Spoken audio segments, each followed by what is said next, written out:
शीर्षक पाखंडी बाबा का पर्दाफाश। हरिपुर नाम का एक छोटा सा गांव था। शांत, हरियाली से घिरा हुआ, लेकिन वहां के लोगों का दिल डर और अंधविश्वास से भरा हुआ था। गांव के बाहर एक पहाड़ी पर एक आश्रम था, सत्यधाम। उसी आश्रम में रहता था सद्गुरु महाराज। लोग उसे बाबा जी कहते थे।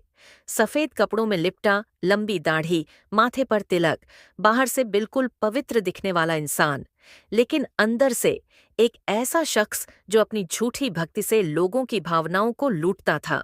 हरिपुर के लोग बाबा जी को भगवान का रूप मानते थे।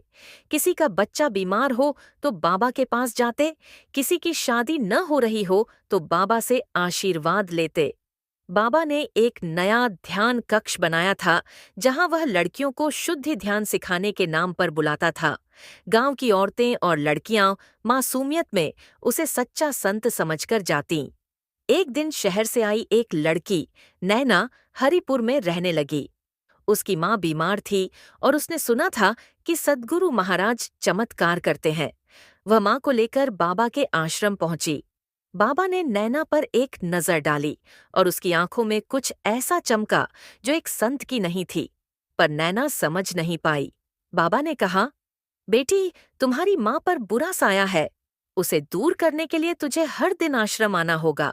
नैना ने सिर झुका दिया। धीरे धीरे नैना ने देखा कि आश्रम में आने वाली कुछ लड़कियां अचानक गायब हो जाती हैं। कोई कहता, वो बाबा के साथ ध्यान यात्रा पर गई है।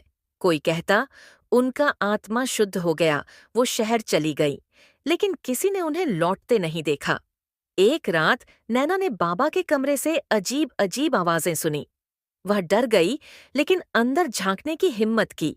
अंधेरे कमरे में उसने देखा, बाबा किसी लड़की को डराकर अपने वश में कर रहा था। नैना की आंखें फटी रह गईं। अगले दिन नैना ने गांव की कुछ और लड़कियों से बात की, रेखा, पारुल और ज्योति।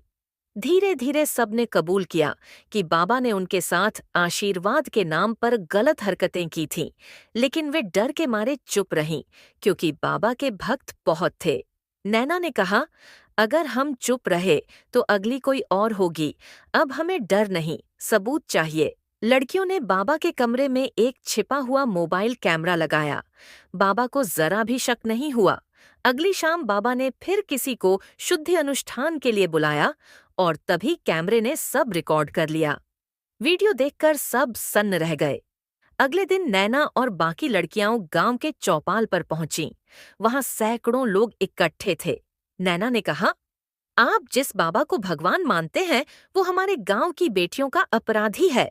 बाबा ने गुस्से में कहा, ये सब झूठ है, ये औरतें मेरी प्रतिष्ठा खराब करना चाहती हैं। लेकिन तभी नैना ने मोबाइल से वो वीडियो सबके सामने चला दिया। पूरा गांव सन्न रह गया। लोगों ने अपने सिर झुका लिए। किसी ने सोचा भी नहीं था कि जिस पर भरोसा किया वही सबसे बड़ा धोखेबाज निकलेगा। पुलिस को बुलाया गया। बाबा गिरफ्तार हुआ और पहली बार गांव की लड़कियां सिर ऊंचा करके घर लौटीं।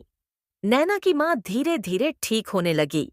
नैना ने कहा, अब किसी बाबा से नहीं, खुद से उम्मीद रखो।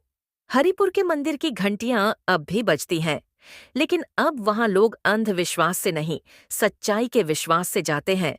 कभी कभी बुराई धर्म का चोला पहनकर आती है, लेकिन जब सच्चाई की आवाज उठती है तो सबसे बड़ा ढोंग भी ढह जाता है। इस वीडियो को बनाने के पीछे जस्ट एंटरटेनमेंट है और कुछ नहीं। इस वीडियो को बनाया है स्टोरी सुनो चैनल ने।